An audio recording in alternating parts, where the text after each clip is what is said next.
কই আছে এটা আমার জানার বিষয় না, আমি কথা বলতেছি এই সমাজে এগুলো চলে, চলছে না?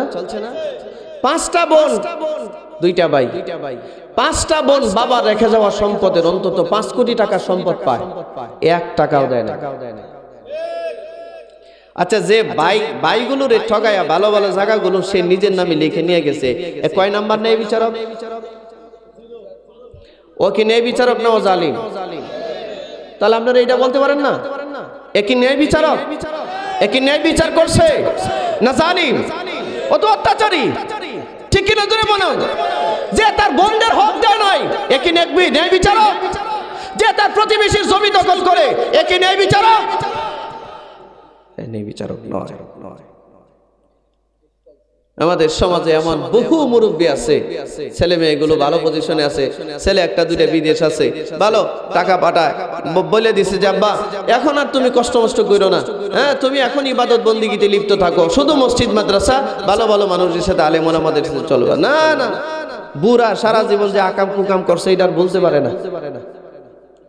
সমানে একটা কুদাল, না হয় একটা কুদাল, না কন্তি, আর না হয় একটা কাশি হাতের মধ্যে নিয়ে সারা বাড়ি চারদিকে চরকির মতো ঘুরে ঘুইরা এনে গিয়া গাছের ডাল কাটে, হেনে গিয়া গাছ কাটে, হেনে গিয়া মাটি কাটে, ওই বাড়ির পিছনে গিয়া বাড়ির যে সীমানাটা দেওয়া আছে এটারে উঠাইয়া ভিতরে 2 হাত ঢুকায় ভিতরে 2 হাত ঢুকায় সুজা মসজিদে। ঠিক, আপনি বললেও ঠিক, না বললেও ঠিক। আপনারা আমাকে বলেন তো এই কথা, যেই নামাজি একটা প্রতিবেশীর সীমানা উঠায়া 2 হাত ভিতরে ঢুকায় রেখে আসছে, এটা বড় জোর আপনি নামাজি বলতে পারবেন, কিন্তু এটারে ভালো মানুষ বলা যাবে না। হ্যাঁ হ্যাঁ, আমি বলি এখন মুরব্বী ঠিকই বলছে, এ কিন্তু নামাজ পড়ে না, সত্যিকারে নামাজ পড়ে না, মানুষকে দেখায়। সত্যিকারে নামাজ যদি কেউ পড়তো, নামাজের তো একটা পাওয়ার আছে। আল্লাহ বলেছেন ইন্নাস সালাতা তানহা আনিল ফাহশাই ওয়াল মুনকার। নামাজ মানুষকে সমস্ত নির্লজ্জ কাজ থেকে, মুনকারাত থেকে, পাপাচার থেকে, আল্লাহর নিষেধাজ্ঞার কাজ থেকে নামাজ মানুষকে ধরে ধরে বিরত রাখে। তো সমাজে দেখা যায় এমন নামাজি মারা গেলেও মানুষ ইন্নালিল্লাহ পড়ে না, আলহামদুলিল্লাহ পড়ি, কেন ধরে বলেন? আচ্ছা, যে মানুষটা তার প্রতিবেশীর বাড়ির সীমানা সরায়া দিল, দেখবেন আমাদের সমাজে যাদের লাঠির পাওয়ার বেশি, অর্থের পাওয়ার বেশি, এরা যারে যা মন চায় তাই করে, ঠিক না? কারণ সে কাউকে ভয় করে না। ও ফেরাউনের ভূমিকায় অবতীর্ণ হয়েছে, ওই আমেরিকার ভূমিকায় অবতীর্ণ হয়েছে। আমেরিকা মনে করছে তারে কেউ থামাতে পারবে না। ফেরাউন মনে করেছিল তাকে থামানোর মনে হয় কেউ, আল্লাহ থামায় নাই। আমেরিকাতে যে আগুনটা লাগছে, এই আগুনটা যদি দুনিয়ার কেউ একটা বোমা মাইরা লাগাইতো, কোন দুনিয়ার কোন রাষ্ট্র যদি আমেরিকাতে এরকম একটা বোমা মারতো, 5 মিনিটের ভিতরে ওই দেশটারে পৃথিবীর মানচিত্র থেকে আমেরিকা উধাও করে দিত। এই আগুন লাগাইছে কে? জোরে বলেন। মনে রাখবেন, আমেরিকারে যেমন আল্লাহ ছাড় দেয় নাই, যেই আল্লাহ নমরুদ আর ফেরাউন কেউ ছাড় দেয় নাই, গ্রামগঞ্জে যারা এ নমরুদ, ফেরাউন আর আমেরিকার ভূমিকা অবতীর্ণ হয়, এরাও ছাড় পায় না। আল্লাহর বিচার অত্যন্ত ইনসাফপূর্ণ।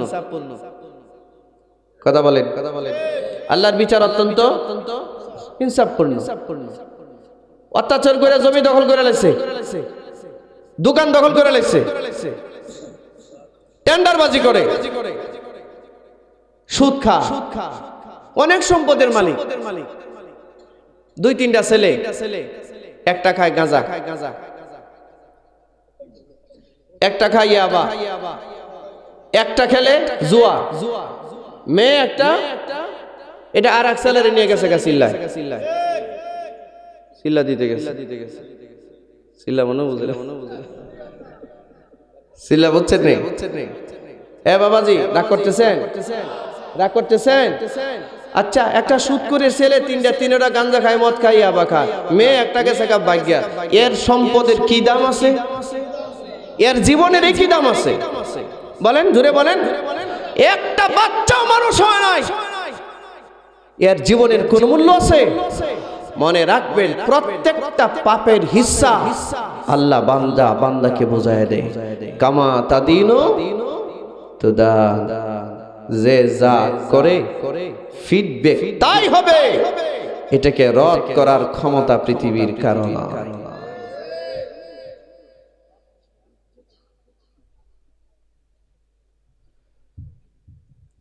কি বলেন ভাই? রাগটা করতেছেন নাকি? তা কষ্ট পাচ্ছেন?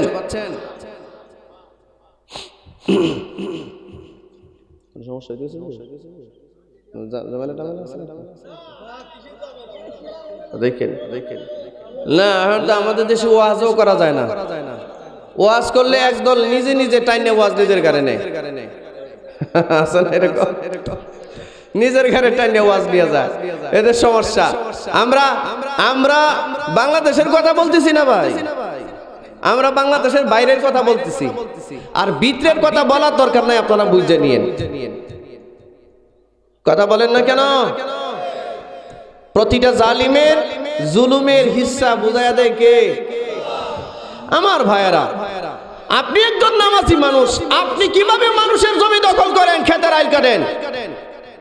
আপনি একটা গ্রামের মানুষকে পারলে না সাহায্য করবেন, আপনি কেন কুটনামি করে, দুর্নামি করে, গীবত করে আরেকটা মেয়ের বিয়ে ভেঙে দিলেন? কেন সমাজে অশান্তি লাগায় রাখছেন? এরকম মানুষ যত ইবাদতই করো, এর ইবাদত আল্লাহ পর্যন্ত পৌঁছায় না।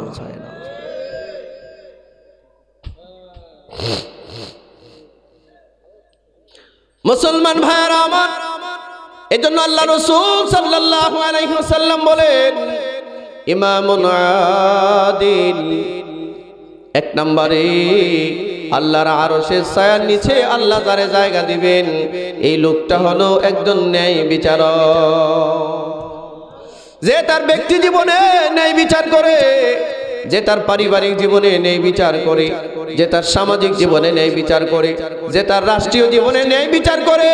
এই ন্যায় বিচারক কোন আদালতে বসেও যদি তার আসামিদের সামনে ন্যায় বিচার প্রতিষ্ঠা করে, আল্লাহর রাসূল বলেন এর এক নাম্বার সারিতে জায়গা দিয়ে দেওয়া হবে। নবী রাসূল আর আব্দুল কাদের জিলানীর কথা বলা হয় নাই, তবে হ্যাঁ, পৃথিবীর যত নবী রাসূল হয়েছে সবাই ন্যায় বিচারক ছিলেন। পৃথিবীর যত ওলিয়া উলিয়া হয়েছেন সবাই ন্যায় বিচারক ছিলেন। ন্যায় বিচারক না হয়ে কেউ কোনোদিন ওলি হয় না, ন্যায় বিচারক না হয়ে কেউ কোনোদিন নবী হতে পারে না, ন্যায় বিচারক না হয়ে কেউ কোনোদিন রাসূল হতে পারে না, ন্যায় বিচারক না হয়ে কেউ কোনোদিন নেককার হতে পারে না।